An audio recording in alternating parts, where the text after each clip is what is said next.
how much time do we have before it's like doesn't matter what we do anymore because it's... Well, some people think it's too late already. Yeah. Certainly James Lovelock, who's of course one of the world's best known and most eminent scientists, has written a book saying that it's too late. I think there's quite a few other scientists who'd probably agree with him, even if they do so quietly. But I don't know, I don't think it's ever too late. I mean, there's no one suggesting that we sort of give up and just, you know, lie down and roll over or something, because that would be stupid. So it's never too late, even if the seas are washing around our ankles and you know, the ice caps are disappearing daily. There's still going to be something we can do. We can certainly start by stopping making the problem worse. Yeah, of course. Birds. Seagulls. Or was it something special that caught your attention? I think it's something you're born with, actually.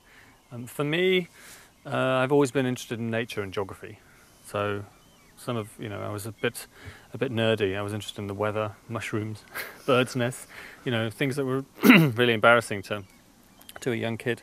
But I think if you have an interest in nature and you like being outdoors, then as soon as you get confronted with the fact that things are under threat, there's no way back. Like many 15-year-olds, I couldn't stand being inside, stuck in a schoolroom, and being outdoors was really my thing then, and it still is. You know, I still, even at conferences, I get really after a few minutes, I've got to get out. So that's still me, I think. Do you think it would be different if you were 15 now than from then? Being 15 now, I think, if you know what's going on, it's much more difficult, because I mean, I grew up with the threat of nuclear war. This was in the in the mid to late 80s. The planet itself, or civilization itself, could be destroyed. So I've always grown up with that. And then, of course, the threat moved on to environmental issues, to the sort of ecological catastrophes.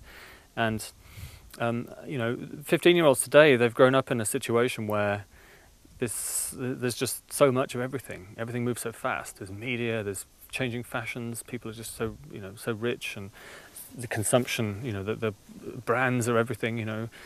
My age seems innocent in comparison. Yeah.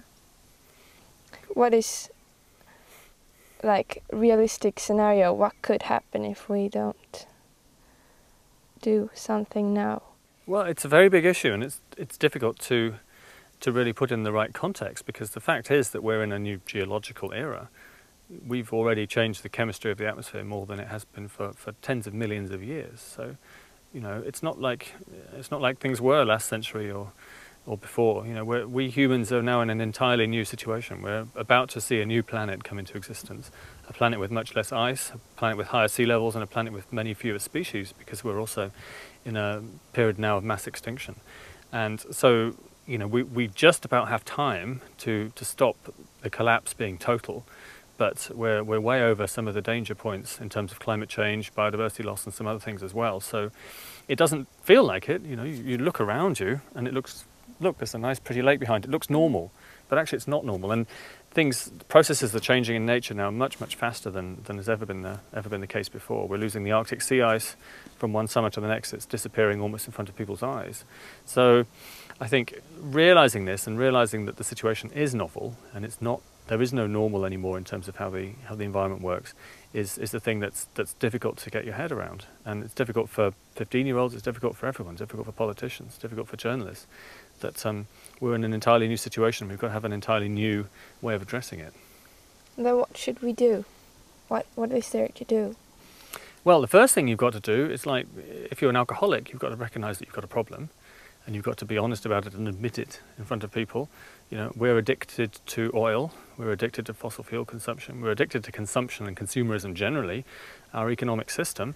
We're in a recession at the moment, and the problem is that people aren't consuming as much of the Earth's resources as they were 2 years ago. So we need to consume more and get back on the growth path. Of course, that would be good for the economy, but it would be very bad for the environment. So the conventional way of doing economics and running our societies is actually the opposite of what the planet needs. And it's a very profound systemic change we need. It's not just a case of passing a few laws and recycling your bottles. It's got to be much, much deeper than that. And I think that's what's difficult for people. because we've all grown up with having cars to take us wherever we want to, jumping on a plane to go on holiday to some tropical island. And if you say to people these things aren't an option anymore, well, no one wants to hear it. No. But what about my generation then? We are like 15. What can we do? We can't vote. We can't. What would you suggest? We got this like burden. What will we do with it? What do you think? Well, I mean, your generation has a sort of schizophrenic attitude, if you like, that most people really don't care, I don't think. I mean, people are quite alienated. They're into consumerism, and the way you express yourself is through what clothes you're wearing, what trainers you're wearing, the brands, all this kind of stuff. It's very profound in young people these days. You could just see that, and that's a very sort of uncaring attitude. Caring about the planet is just not cool if you're that kind of person. But then there's other people who do know what's going on, and who realise that their future's now in doubt, and that the world that they thought they were going to inherit is no longer there for them.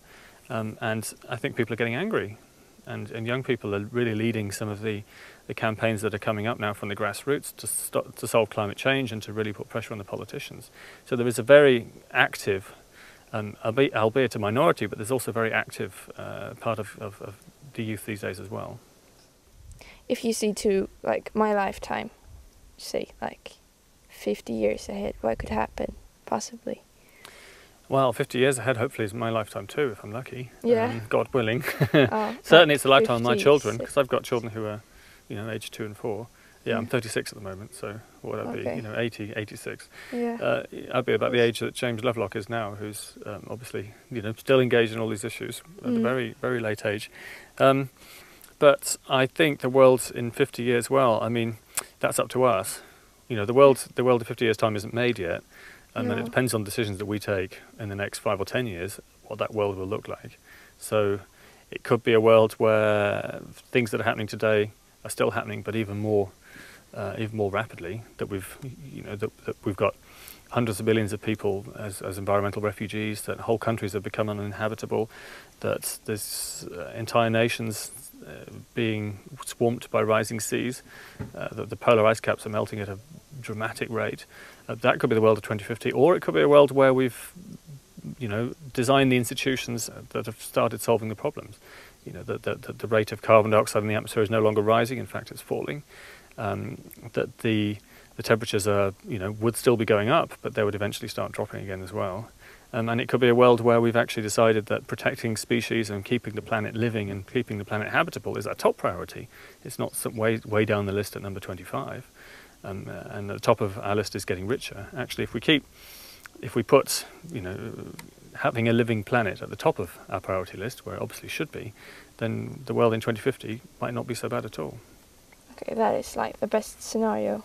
Yeah, I mean, the best case scenario is still worse than we've got today, simply because the trends are so unstoppable now. We've already got so much greenhouse gases in the atmosphere that it's going to get hotter whatever we do. We've got a committed temperature rise of 1.5 degrees already, in addition to what we've seen, and that's pretty much unavoidable technically or any other way. So it's going to be hotter. If we start reducing emissions soon, then the world in 2050 will be something we can adapt to without too much problem. If we don't, then it could be the worst kind of sci-fi catastrophe with hundreds of millions of people dying of starvation or something, or civilization collapsing, or who knows. And it's impossible to predict. Yeah. Imagine being in 1900 and trying to predict the world of 1950. You just wouldn't be able to do it. So we've got to be humble as well about predicting the future, because there's a lot of the way that humans organise their affairs which are simply unpredictable. Yeah.